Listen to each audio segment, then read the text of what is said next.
नमस्कार मित्रांनो, आजचा टॉपिक आहे आपला शैक्षणिक माहिती व नवीन कायदे. MSc परीक्षेमध्ये वारंवार या टॉपिक्सवरती प्रश्न विचारण्यात येतात. त्यामुळे हा जो टॉपिक आहे हा टॉपिक खूप महत्वाचा आहे. यावरती हमखास 4 ते 5 प्रश्न जे आहे परीक्षेमध्ये विचारण्यात येतात सेट परीक्षेच्या. त्यामुळे आपण या व्हिडिओमध्ये या टॉपिक वरती जे आहे आपण सराव प्रश्न 50 पाहणार आहोत. म्हणजे शैक्षणिक माहिती आणि शैक्षणिक जे काही समिती आहे किंवा जे NCERT आहे, UGC आहे, UGC ने युनिव्हर्सिटी ग्रँटेड कमिशनने काही नवीन त्यांची बदललेली शैक्षणिक प्रणाली आहे आणि सरकारने जे नवीन कायदे केले जसे न्यू एज्युकेशन पॉलिसी आहे 2020 ची, यामध्ये काही नवीन कायदे टाकले आहेत. तर त्या सर्व कायद्यांच्या अनुषंगाने आपण सराव करणार आहोत. त्यामध्ये 50 प्रश्नाचा सराव आपल्या या व्हिडिओमध्ये आज करणार आहे. त्यानंतर असेच व्हिडिओ आपण कंटिन्यू आपण टाकत राहणार आहे जोपर्यंत आपली परीक्षेची लास्ट तारीख येत नाही. परीक्षेच्या लास्ट दिवसापर्यंत आपण हे सराव प्रश्न जे आहेत आपण या व्हिडिओच्या माध्यमातून मी तुम्हाला देण्याचा प्रयत्न करत आहे. तर त्यामुळे चला आपण सुरुवात करूया पहिल्या प्रश्नांपासून. ओके, चला बघा. त्यामध्ये पहिला प्रश्न बघा. राष्ट्रीय शैक्षणिक धोरण NEP न्यू एज्युकेशन पॉलिसी 2020 नुसार शालेय शिक्षणाची नवीन रचना कोणती आहे? पर्याय दिलेले 4. त्या 4 पर्यायामधून आपल्याला एक पर्याय निवडायचा आहे. तर यामध्ये 4 पर्याय A, B, C, D आणि यामधून आपल्याला पर्यायी उत्तर आपल्याला निवडायचं आहे. पर्याय दिलेले आहे A 10+2, B ला आहे 5+3+3+4, त्यानंतर C ला आहे 8+4 आणि D ला आहे 6+3+3.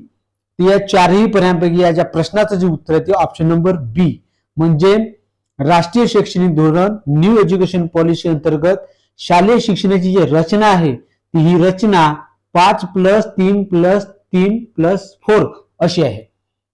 त्यानंतर दुसरा प्रश्न पहा. NEP 2020 मध्ये मूलभूत साक्षरता व संख्याज्ञानाला सर्वाधिक प्राधान्य कोणत्या टप्प्यात दिले आहे? पर्याय A माध्यमिक, B उच्च शिक्षण, C पायाभूत फाउंडेशनल आणि D आहे संशोधन. या चारही पर्यायांपैकी या प्रश्नाचे जे उत्तर आहे ते ऑप्शन नंबर C पायाभूत फाउंडेशनल. त्यानंतर प्रश्न क्रमांक 3. भारतीय संविधानातील अनुच्छेद 21A कशाशी संबंधित आहे? पर्याय दिले समानतेचा अधिकार, B आहे शिक्षणाचा अधिकार, C अभिव्यक्ती स्वातंत्र्य, D आहे धर्म स्वातंत्र्य. तर या चारही पर्यायांपैकी या प्रश्नाचे उत्तर ऑप्शन नंबर B शिक्षणाचा अधिकार. शिक्षणाचा अधिकार हे भारतीय संविधानातील कलम अनुच्छेद 21A अंतर्गत जे यामध्ये नमूद केले आहे. त्यानंतर प्रश्न 4 पहा.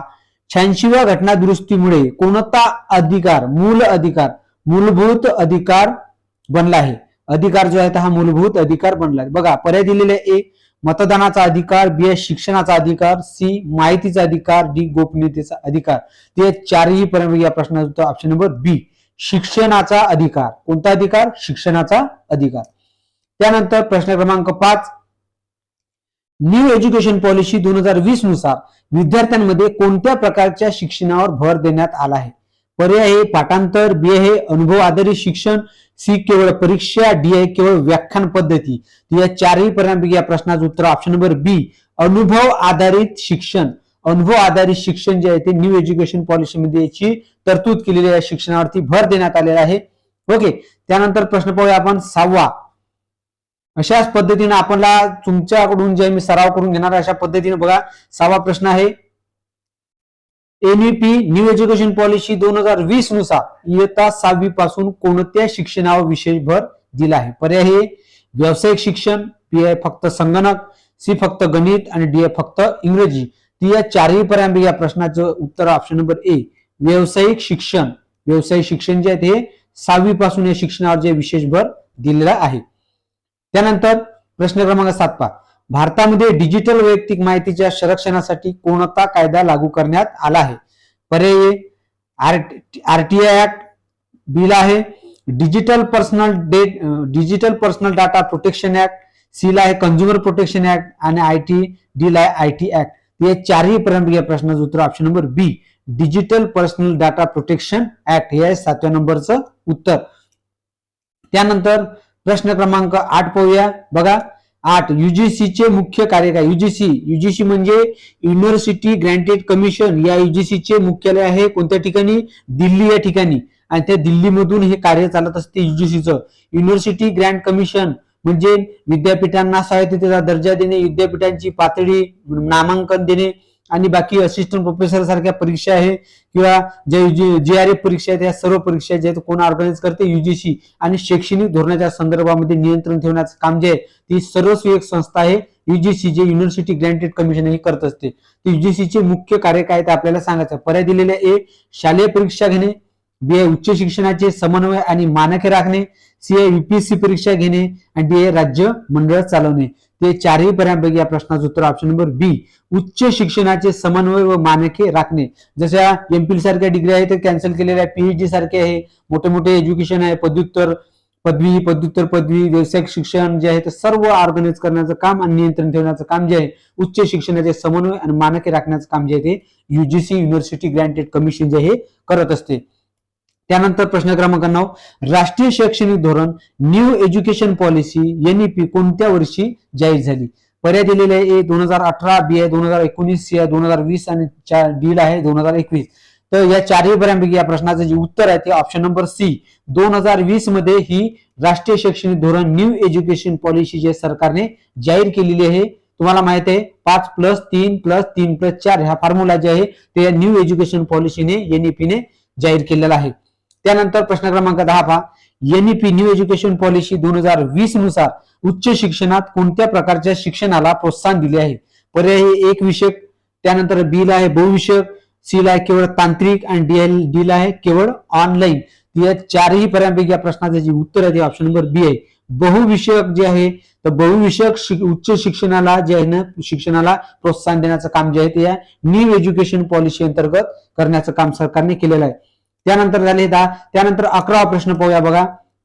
11वा प्रश्न आहे विद्यार्थी मित्रांनो, शिक्षणाचा अधिकार म्हणजेच RTE कायदा कोणत्या वयोगटातील मुलांसाठी मोफत व सक्तीचे शिक्षण सुनिश्चित केला. कशासाठी? मोफत आणि सक्तीचे. पर्याय दिलेले आहे 3 ते 6 वर्ष, B ला आहे 6 ते 14 वर्ष, C आहे 14 ते 18 वर्ष, D ला आहे 5 ते 15 वर्ष. या चारही पर्यायांपैकी या प्रश्नाचे जे उत्तर आहे ते ऑप्शन नंबर B 6 वर्षापासूनच 14 वर्षापर्यंत जे आहे ते हे शिक्षण जे आहे ते फ्री आहे. काय आहे? मोफत आहे शिक्षण. आणि RTE या कायद्याच्या अंतर्गत या मुलांसाठी या मुलांसाठी 6 ते 14 वयोगटातील मुलांसाठी जे आहे तर हे जे शिक्षण आहे ते हे जे आहे ते हे सुनिश्चित केलेले आहे. त्यानंतर आपण पाहूया 12वा प्रश्न, राष्ट्रीय शैक्षणिक धोरण न्यू एज्युकेशन पॉलिसी 2020 नुसार विद्यार्थ्यांच्या मूल्यमापनासाठी कोणत्या प्रकारच्या मूल्यांकनावर भर दिला आहे. पर्याय आहे वार्षिक परीक्षा, B आहे सतत व सर्वांगीण मूल्यांकन, C आहे फक्त वस्तुनिष्ठ परीक्षा, D आहे फक्त मौखिक परीक्षा. या चारही पर्यायांपैकी या प्रश्नाचे जे उत्तर आहे ते ऑप्शन नंबर B आहे सतत व सर्वांगीण मूल्यांकन. या आधारावर मूल्यमापनासाठी जे आहे त्या मूल्यांकनावर जे आहे ते भर दिलेला आहे. त्यानंतर आहे प्रश्न क्रमांक 13 पाहूया पहा, भारतीय संविधानातील कोणते अनुच्छेद अल्पसंख्याकांना शैक्षणिक संस्था स्थापन करण्याचा अधिकार देतात. पर्याय हे अनुच्छेद 14 ते 15, त्यानंतर ऑप्शन नंबर B आहे अनुच्छेद 29 ते 30, त्यानंतर ऑप्शन नंबर C आहे अनुच्छेद 19 ते 20 आणि ऑप्शन नंबर D अनुच्छेद 32 आणि 33. या चारही पर्यायांपैकी या प्रश्नाचे जे उत्तर आहे ते ऑप्शन नंबर B आहे. म्हणजे अनुच्छेद कशासाठी? तर अल्पसंख्याकांना शैक्षणिक संस्था स्थापन करण्यासाठी. जे अल्पसंख्याक आहे जसं मुस्लिम आहे, शीख आहे, ख्रिश्चन आहे, पारशी आहेत, हे अल्पसंख्याक आहे. या अल्पसंख्याक जे काही धर्म आहेत ते या धर्मातील लोकांना ज्या संस्थांना जे ते स्थापन करण्यासाठी जे अनुच्छेद 29 ते 30 जे आहे ते स्थापन करण्याचा त्यांना एक अधिकार दिलेला आहे.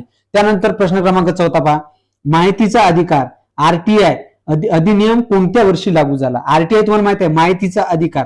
तर पर्याय दिले 2002, B ला 2005, C ला 2008, D ला 2010. तर या चारही पर्यायांपैकी या प्रश्नाचं उत्तर ऑप्शन नंबर B 2005 अंतर्गत माहितीचा अधिकार हा आपल्या भारतामध्ये लागू झालेला आहे. या माहितीच्या अधिकारांतर्गत तुम्हाला माहित असेल महाराष्ट्र राज्यातील राळेगण सिद्धी येथील जे अण्णा हजारे आहे या अण्णा हजारे सरांनी यासाठी खूप आंदोलने केले, जंतर मंतर दिल्ली या ठिकाणी त्यांनी उपोषण केले आणि काँग्रेस सरकारच्या काळामध्ये जे आहे ते त्यांनी खूप आंदोलनं करून या माहितीचा अधिकार आपल्या भारत देशामध्ये लागू करण्यासाठी जे ते त्यांचं खूप मोलाचं योगदान आहे. तर तुम्हाला याबद्दल माहिती थोडीफार तरी असली पाहिजे. म्हणून माहितीचा अधिकार RTI अधिनियम भारतामध्ये 2005 या वर्षी लागू झालेला आहे. त्यानंतर 15 प्रश्न पहा, 15वा प्रश्न, युजीसीचे मुख्यालय कुठे आहे? हा येऊन गेलेला आहे. युजीसीचे कार्य जे आहेत आपण पाहिलं त्यामध्ये येऊन गेलेला आहे प्रश्न. तर युजीसीचे मुख्यालय कुठे आहे? पर्याय मुंबई, बी आहे नवी दिल्ली, सी आहे हैदराबाद, डी आहे पुणे. ते चारही पर्यंत या प्रश्नाचं उत्तर ऑप्शन नंबर बी दिल्ली या ठिकाणी युजीसी म्हणजे युनिव्हर्सिटी ग्रँटेड कमिशनचे मुख्यालय आहे.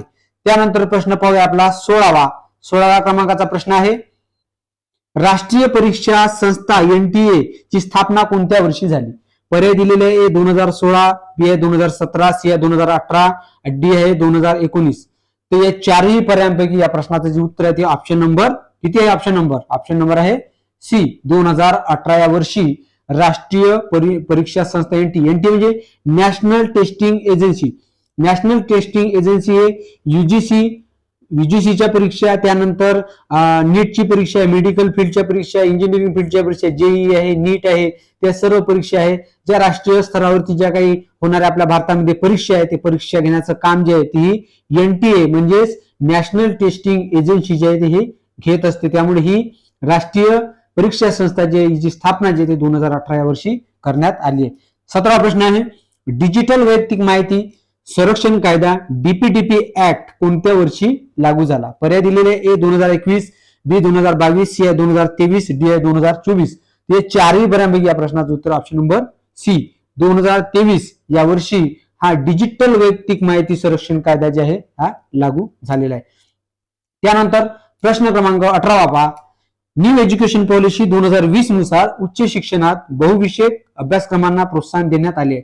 कशासाठी? तर बघा, पर्याय एक विषय, बी आहे बहुविषय, सी आहे तांत्रिक आणि डी आहे ऑनलाईन. तर या चारही पर्यायांपैकी या प्रश्नाचे जे उत्तर आहे तर ते आहे ऑप्शन नंबर बी बहुविषय. त्यानंतर 19वा प्रश्न पहा. 19वा प्रश्न आहे की राष्ट्रीय शैक्षणिक धोरण न्यू एज्युकेशन पॉलिसी 2020 कोणत्या मंत्रालयाने जाहीर केलेले आहे? पर्याय दिले गृह मंत्रालय, बी आहे शिक्षण मंत्रालय, सी आहे वित्त मंत्रालय आणि डी आहे कायदा मंत्रालय. या चारही पर्यायांपैकी या प्रश्नाचे जे उत्तर आहे ते ऑप्शन नंबर बी आहे शिक्षण मंत्रालय. शिक्षण मंत्रालय कोणतेही शैक्षणिक धोरण जर जाहीर करण्याचं जर काम करत असेल तर ते कोणतं मंत्रालय करते? शिक्षण मंत्रालय. ओके, सध्या आपल्या भारताचे शिक्षण मंत्री कोण आहे? प्रधान. लक्षात ठेवा. आणि सध्या चालू आहे प्रधान यांचा राजीनामा घेण्यासाठी जंतर मंतरवरती समाजसेवक जे शैक्षणिक क्षेत्रात चांगले उल्लेखनीय कार्य करणारे वांगचुक सर, त्यानंतर आपले जे काही म्हणजे चांगले आहे लोक ते त्यामध्ये त्या आंदोलनामध्ये सहभागी आहे आणि त्यांचं उपोषण जे सध्या अजूनही चालू आहे ते लक्षात ठेवायचं आहे. ओके, त्यानंतर आता 20वा प्रश्न पाहूया आपण एज्युकेशनच्या संदर्भामध्ये. 20वा प्रश्न आहे, भारताच्या उच्च शिक्षण संस्थांमध्ये नियामक कोणत्या संस्थेद्वारे केले जाते? नियमन म्हणजे त्याची सिस्टीम जी आहे ते ही सिस्टीम पाहण्यापर्यंत जे नियम आहे ते नियम बनवण्यापर्यंत त्याची अंमलबजावणी करण्यापर्यंत जे नियम आहे ते कोण करते? बघा, पर्याय आहे सीबीएसई, त्यानंतर ऑप्शनला बी एनटीए, सी ला युजीसी आणि डी ला आहे एनसीईआरटी. या चारही पर्यायांपैकी या प्रश्नाचे जे उत्तर आहे ते option number C UGC university granted commission जे आहे ते भारताच्या उच्च शिक्षण संस्थांमध्ये नियमितद्वारे जे संस्थेद्वारे जे आहे ते यांच्याद्वारे हे कार्य जे आहे केले जाते. त्यानंतर 21वा प्रश्न पहा विद्यार्थी मित्रांनो. 21वा प्रश्न आहे, राष्ट्रीय शैक्षणिक धोरण एनईपी न्यू एज्युकेशन पॉलिसी 2020 नुसार उच्च शिक्षणात बहुविषयक शिक्षण मल्टीडिसिप्लिनरी एज्युकेशन प्रोत्साहन कोणत्या गोष्टीला प्रोत्साहन देण्यात आले आहे? पर्याय आहे ए एक विषय, बी आहे द्विविषय, सी आहे बहुविषय, डी आहे व्यावसायिक. हे चारही पर्यायांपैकी या प्रश्नाचे जे उत्तर आहे ते ऑप्शन नंबर सी बहुविषय. त्यानंतर प्रश्न आहे 22वा पाहूया आपण. 22वा प्रश्न आहे, शिक्षकांच्या सतत व्यावसायिक विकासासाठी कोणती योजना प्रोत्साहित केली जाते? पर्याय ए आहे निष्ठा, बी आहे दीक्षा, सी आहे स्वयं आणि डी आहे पीएमई विद्यार्थी. या चारही पर्यायांपैकी या प्रश्नाचं उत्तर आहे ऑप्शन नंबर ए. कोणतं आहे? ऑप्शन नंबर ए निष्ठा. त्यानंतर प्रश्न क्रमांक 23 आहे, academic bank of credit ABC चे मुख्य उद्देश काय आहे? पर्याय दिलेला ए विद्यार्थ्यांना शिष्यवृत्ती देणे, बी आहे विविध संस्थांमधील शैक्षणिक क्रेडिट हस्तांतरण सुलभ करणे, सी आहे परीक्षा शुल्क भरणे, डी आहे शिक्षकांची सेवा नोंद ठेवणे. ते चारही पर्यायांपैकी या प्रश्नाचं उत्तर ऑप्शन नंबर बी विविध संस्थांमधील शैक्षणिक क्रेडिट हस्तांतरण सुलभ करणे. त्यानंतर प्रश्न क्रमांक आहे 24वा पहा. 24वा प्रश्न आहे, नॅशनल एज्युकेशन पॉलिसी 2020 नुसार शिक्षणात तंत्रज्ञानाचा वापर कोणत्या उद्देशाने केला जातो? पर्याय प्रशासन सुलभ करण्यासाठी, बी आहे शिक्षण अधिक सुलभ समावेशक आणि परिणामकारक करण्यासाठी, सी आहे फक्त ऑनलाईन परीक्षा घेण्यासाठी आणि डी आहे शाळांचा खर्च कमी करण्यासाठी. या चारही पर्यायांपैकी या प्रश्नाचं उत्तर ऑप्शन नंबर बी, शिक्षण अधिक सुलभ, समावेशक आणि परिणामकारक करण्यासाठी. त्यानंतर 25वा प्रश्न पहा.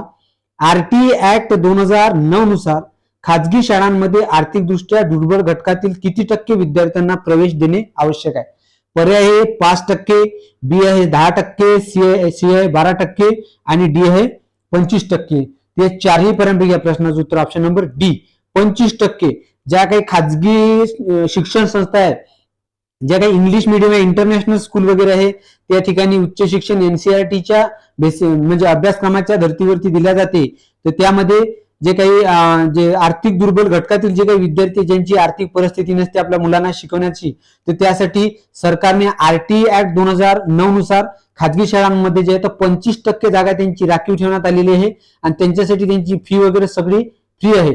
तर त्यांचं एज्युकेशन फ्री आहे. फक्त काही स्कूलमध्ये जे त्यांना बुक्स वगैरे स्वतः घ्यावं लागतात, बुक झालं कोणतं जे काही स्टेशनरी वगैरे ते त्यांना, बाकी सर्व त्यांची एज्युकेशन फी माफ असते. अशा पद्धतीने ही आरटीई ऍक्ट 2009 नुसार खाजगी शाळांमध्ये आर्थिक दुर्बल घटकातील जे विद्यार्थी त्यांच्यासाठी 25% जागा ह्या राखीव आहे. हे लक्षात ठेवायचं आहे. ओके. त्यानंतर 26वा प्रश्न पहा. 26वा प्रश्न आहे digital personal data protection act 2023 अंतर्गत संमती कन्सेंट म्हणजे काय? पर्याय दिलेले आहे व्यक्तीची माहिती गोळा करण्यासाठी सरकारी परवानगी, बी आहे व्यक्तीची माहिती वापरण्यासाठी व्यक्तीने दिलेली परवानगी, सी आहे माहिती तृतीय पक्षाकडे हस्तांतरित करण्याची परवानगी आणि ऑप्शन डी आहे माहिती साठवून ठेवण्याची परवानगी. ते चारही पर्याय या प्रश्नाचं उत्तर ऑप्शन नंबर बी, व्यक्तीची माहिती वापरण्यासाठी व्यक्तीने दिलेली परवानगी. त्यानंतर 27वा प्रश्न आहे युजीसी द्वारे मान्यता रेकग्निशन दिली जाणाऱ्या संस्थांना कोणत्या निकषांचे पालन करणे आवश्यक आहे? पर्याय दिलेले आहे ए आर्थिक निकष, बी आहे शैक्षणिक व पायाभूत निकष, सी आहे राजकीय निकष, डी आहे केवळ प्रवेश निकष. हे चारही पर्यंत या प्रश्नाचं उत्तर ऑप्शन नंबर बी, शैक्षणिक आणि पायाभूत निकष. त्यानंतर 28वा प्रश्न पहा. परीक्षेच्या दृष्टिकोनामधून हे खूप महत्वाचे प्रश्न आहे, जे तुम्हाला यामधला कोणताही प्रश्न 3 ते 4 प्रश्न हे सेट एक्झाम असिस्टंट प्रोफेसर पात्रता परीक्षा सेट परीक्षेमध्ये विचारण्यात येते. तर हा टॉपिक तुमच्यासाठी खूप महत्वाचा आहे विद्यार्थी मित्रांनो. तर मी जेवढी माहिती देण्याचा प्रयत्न करीन आपल्या या व्हिडिओच्या माध्यमातून तेवढा तुमचा सराव होणारच आहे. पण अजून पुन्हा मी जेवढी जास्त माहिती मला मिळेल तेवढ्या जास्त माहितीवर मी अशा प्रकारचे प्रश्न आपल्या एज्युकेशन शैक्षणिक संदर्भात आणि नवीन कायद्याच्या संदर्भात मी देण्याचा तुम्हाला प्रयत्न करणार आहे. चला बघूया 28वा प्रश्न. एनटीए नॅशनल टेस्टिंग एजन्सीची स्थापना कोणत्या उद्देशाने करण्यात आली? उद्देश काय आहे? हे जी एनटीए जी स्थापन झाली ते याचा उद्देश काय आहे? बघा ऑप्शन दिले आहे केवळ शैक्षणिक धोरणे तयार करण्यासाठी, बी आहे पारदर्शक आणि तंत्रज्ञान आधारित परीक्षा आयोजित करण्यासाठी, सी आहे शाळांना मान्यता देण्यासाठी, डी आहे शिक्षकांची भरती करण्यासाठी. या चारही पर्यायांपैकी या प्रश्नाचं उत्तर ऑप्शन नंबर बी, पारदर्शक आणि तंत्रज्ञान आधारित परीक्षा आयोजित करण्यासाठी. बघा काही परीक्षा होऊन राहिलेल्या आहे, भ्रष्टाचार होत आहे, काही पेपर फुटत आहे. जसा आताच एनटीएच्या मार्फत एक पेपर झाला होता नीटचा, जे मेडिकल फील्डच्या विद्यार्थ्यांसाठी महत्वाचा होता, ते पेपर फुटला होता. कशामुळे? तर हेच भ्रष्टाचार झाले, मधात काही काड्या करणारे लोक यांच्यामुळे. हेच पारदर्शकता परीक्षेमध्ये आणण्यासाठी ही एनटीए संस्था जे स्थापन करण्यात आलेली आहे.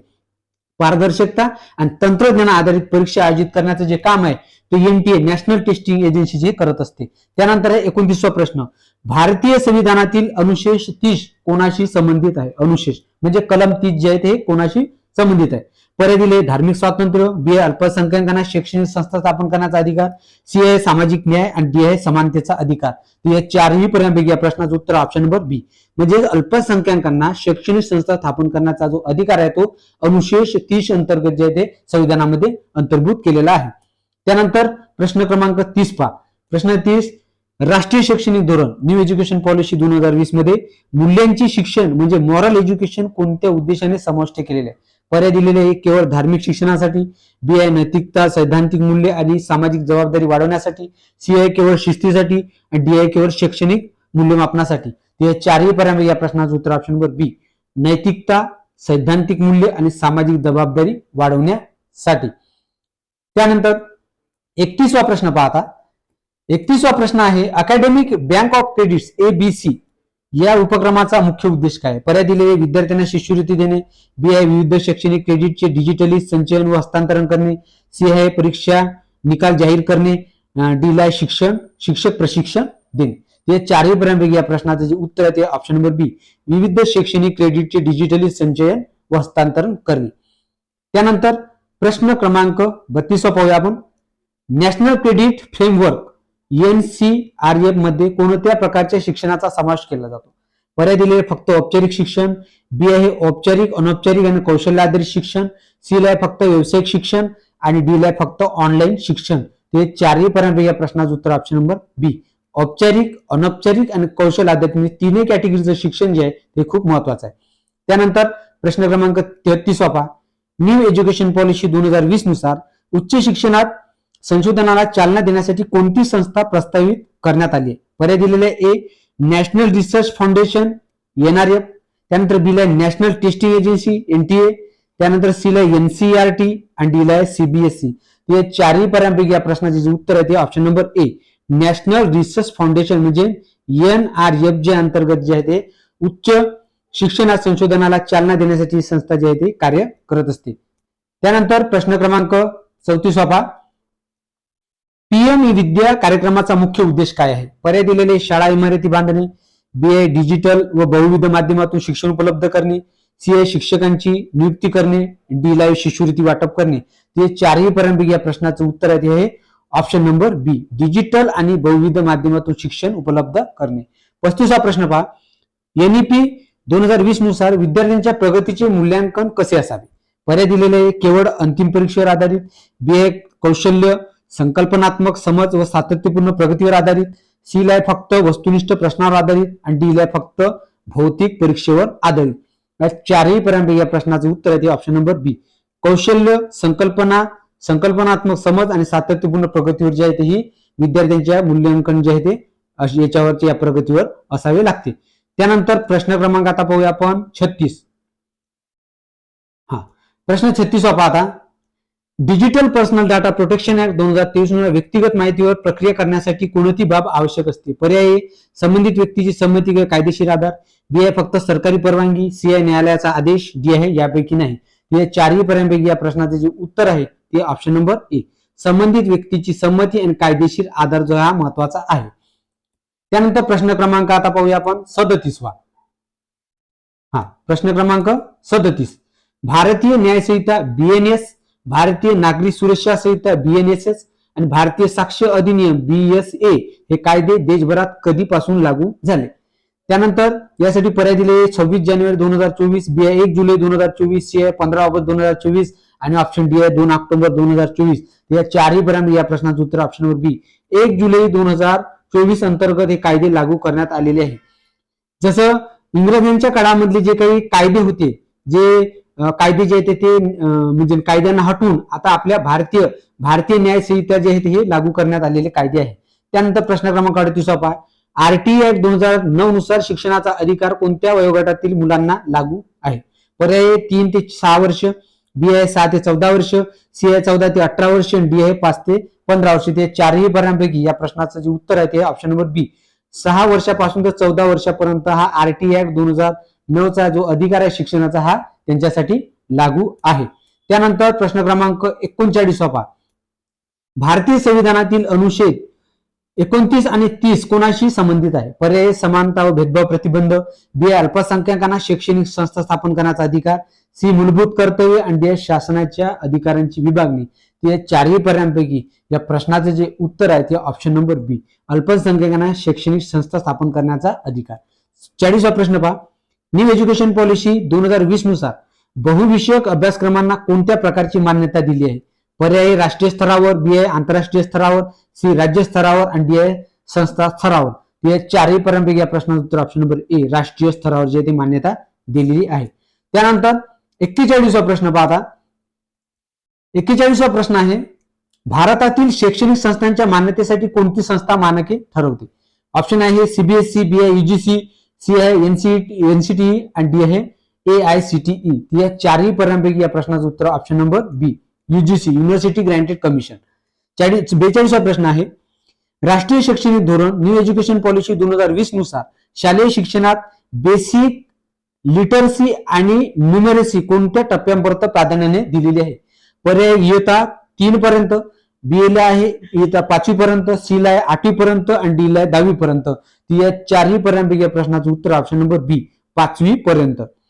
त्यानंतर प्रश्न क्रमांक 43 पहा. शिक्षणाचा अधिकार कायदा आरटीई अंतर्गत 25% आरक्षण कोणत्या प्रकारच्या संस्थांसाठी बंधनकारक आहे? पर्याय दिलेले आहे खाजगी अनुदानित शाळा, बी आहे खाजगी विना अनुदानित शाळा, सी आहे सरकारी शाळा आणि डी आहे सर्व प्रकारच्या शाळा. या चारही पर्यायांपैकी या प्रश्नाचं उत्तर आहे ऑप्शन नंबर बी खाजगी विना अनुदानित शाळा. म्हणजे जे काही इंग्लिश मिडियम स्कूल आहे, इंटरनॅशनल स्कूल आहे, या स्कूलमध्ये जे सीबीएसई पॅटर्न नुसार जे शिक्षण जे आहे ते दिले जाते त्या स्कूलमध्ये जे आहे तर खाजगी विना अनुदानित शाळांमध्ये आरटीई कायद्याअंतर्गत 25% आर्थिक दुर्बल घटकातील विद्यार्थ्यांचा शिक्षण देण्याचा जो मानक आहे तो इथे यांच्यासाठी बंधनकारक केलेला आहे सरकारने. त्यानंतर 44वा प्रश्न पाहूया. Digital personal data protection act 2023 नुसार डेटा फिड्युशरी म्हणजे काय? पर्याय दिलेले वैयक्तिक डेटा गोळा करणारी संस्था, बी आहे डेटा साठवणूक करणारी संस्था, सी आहे वैयक्तिक डेटा प्रक्रिया व नियंत्रण करणारी संस्था आणि ऑप्शन डी आहे सरकारी डेटा व्यवस्थापन संस्था. या चारही पर्यायांपैकी या प्रश्नाचं उत्तर ऑप्शन नंबर सी वैयक्तिक डेटा प्रक्रिया व नियंत्रण करणारी संस्था. त्यानंतर 45वा प्रश्न आहे. 45वा प्रश्न दिलेला आहे यामध्ये राष्ट्रीय शैक्षणिक धोरण न्यू एज्युकेशन पॉलिसी 2020 नुसार उच्च शिक्षणात अकॅडमिक बँक ऑफ क्रेडिट म्हणजे काय? पर्याय विद्यार्थ्यांचे गुणपत्रक बँकेत ठेवणे, बी आहे विद्यार्थ्यांना कर्ज उपलब्ध करून देणे, सी आहे विद्यार्थ्यांच्या शैक्षणिक क्रेडिटची जे डिजिटल नोंद ठेवणे आणि डी आहे परीक्षा शुल्काची ऑनलाईन नोंद ठेवणे. या चारही पर्यायांपैकी या प्रश्नाचे जे उत्तर आहे ते ऑप्शन नंबर आहे सी विद्यार्थ्यांच्या शैक्षणिक क्रेडिटची डिजिटली नोंद ठेवणे. 46वा प्रश्न पहा. युजीसीचे नवीन आयोग युजीसी रेग्युलेशन्स नुसार विद्यापीठांना शैक्षणिक स्वायत्ततेसाठी कोणत्या गोष्टीला प्रोत्साहन दिलं आहे? पर्याय हे अभ्यासक्रम निवड, बी आहे परीक्षा पद्धती, सी आहे मूल्यांकन पद्धती, डी आहे सर्व पर्याय योग्य. ते चारही पर्यायांपैकी या प्रश्नाचं उत्तर ऑप्शन नंबर डी सर्व योग्य पर्याय. म्हणजे युजीसीने युनिव्हर्सिटी ग्रँटेड कमिशनने युजीसी रेग्युलेशन्स नुसार जे विद्यापीठ आहे त्या विद्यापीठ स्तरांना शैक्षणिक स्वायत्ततेसाठी अभ्यासक्रम निवडण्याची दिलेली मुभा, परीक्षा पद्धती अवलंबण्याची दिलेली आणि मूल्यांकन पद्धत अवलंबण्याची जी मुभा आहे ती युजीसीने दिलेली आहे. त्यानंतर पाहूया आता 47वा प्रश्न. प्रश्न क्रमांक 47वा. राष्ट्रीय शैक्षणिक धोरण न्यू एज्युकेशन पॉलिसी 2020 नुसार बहुभाषिकतेला कशी प्रोत्साहन दिले आहे? पर्याय दिलेले केवळ हिंदीला, बी आहे केवळ इंग्रजीला, सी आहे मातृभाषेसह स्थानिक भाषांना आणि डी आहे केवळ संस्कृतला. ते चारही पर्यायांपैकी या प्रश्नाचं उत्तर ऑप्शन नंबर सी मातृभाषेसह स्थानिक भाषांना सुद्धा इथे जे आहे त्या बहुभाषिकला जे प्रोत्साहन दिलेले नवीन राष्ट्रीय धोरण न्यू एज्युकेशन पॉलिसीमध्ये. 48वा प्रश्न आहे. डीपीडीपी ऍक्ट 2023 अंतर्गत संमती कन्सेंट कोणत्या प्रकारची असावी? पर्याय दिलेले ए मौखिक व लेखी, बी आहे पूर्वसूचित, विशिष्ट व सूचित, सी आहे गुप्त व अनौपचारिक, डी आहे कोणत्याही वेळी बदलणारी. ते चारही पर्यायांपैकी या प्रश्नाचं उत्तर ऑप्शन नंबर बी पूर्वसूचित आणि विशिष्ट व सुनिश्चित. त्यानंतर 49वा प्रश्न पहा विद्यार्थी मित्र, खूप महत्वाचा आहे. शिक्षणातील गुणवत्ता वाढवण्यासाठी कोणत्या घटकावर एनईपी 2020 मध्ये भर दिला आहे? न्यू एज्युकेशन पॉलिसी 2020 मध्ये भर दिलेला आहे. पर्याय पायाभूत सुविधा, बी आहे शिक्षण प्रशिक्षण, सी आहे अभ्यासक्रम कठोर करणे, डी आहे केवळ परीक्षा सुधारणा. ते चारही पर्यंत या प्रश्नाचं उत्तर ऑप्शन नंबर बी शिक्षण प्रशिक्षण. आणि सर्वात महत्वाचा आता प्रश्न आहे शेवटचा प्रश्न 50वा. भारतीय संविधानातील कोणता अनुच्छेद शिक्षणाच्या प्रचारासाठी राज्याच्या जबाबदारीमध्ये निश्चित करतो? तर बघा पर्याय दिलेले आहे अनुच्छेद 45, बी आहे अनुच्छेद 46, सी आहे अनुच्छेद 21 आणि डी आहे अनुच्छेद 30. या चारही पर्यायांपैकी या प्रश्नाचं उत्तर ते ऑप्शन नंबर ए अनुच्छेद 45 मध्ये भारतीय संविधानातील या अनुच्छेद शिक्षणाच्या प्रचारासाठी राज्याची जबाबदारी निश्चित केलेली आहे किंवा करत आहे. तर अशा प्रकारचे जे प्रश्न आहे विद्यार्थी मित्रांनो, महाराष्ट्र राज्य सेट परीक्षा, सहाय्यक प्राध्यापक परीक्षा, असिस्टंट प्रोफेसर 6 सप्टेंबरला होणाऱ्या परीक्षेमध्ये या पहिल्या सामान्य पेपर 1 मध्ये या टॉपिक्स वरती तुम्हाला 3 ते 4 प्रश्न 100% विचारण्यात येतात. त्यामुळे हा टॉपिक तुमचा क्लिअर असला पाहिजे. या टॉपिकशी संबंधित जेवढे काही प्रश्न असेल, जेवढी माहिती असेल, इन्फॉर्मेशन असेल, ते तुम्हाला या संदर्भातली माहिती असली पाहिजे. तर अशा संदर्भात तुम्हाला माहिती आपल्या चॅनलवर मिळणार आहे. जर तुम्ही नवीन असाल तर चॅनलला सबस्क्राईब करा, बेल आयकॉनला क्लिक करा आणि आपल्या डिस्क्रिप्शन बॉक्समध्ये माझा व्हॉट्सअप नंबर दिलेला आहे. जर कोणाला याची पीडीएफ पाहिजे असेल तर त्यांनी माझ्या व्हॉट्सअपवर फक्त ACA हाय म्हणून फक्त पाठवा. तर तुम्हाला मी तुमच्या नंबरवरती ते जे पीडीएफ मी केलेली आहे तयार तर त्या मी तुम्हाला सेंड करून देणार आहे. सर्व टॉपिक्स वरती पहिल्या पेपरच्या ज्या पीडीएफ्स आहेत मी तुम्हाला पाठवणार आहे. ओके, चला पुढच्या व्हिडिओमध्ये अजून भेटूया. आज इथंच थांबा. ओके, धन्यवाद मित्रांनो.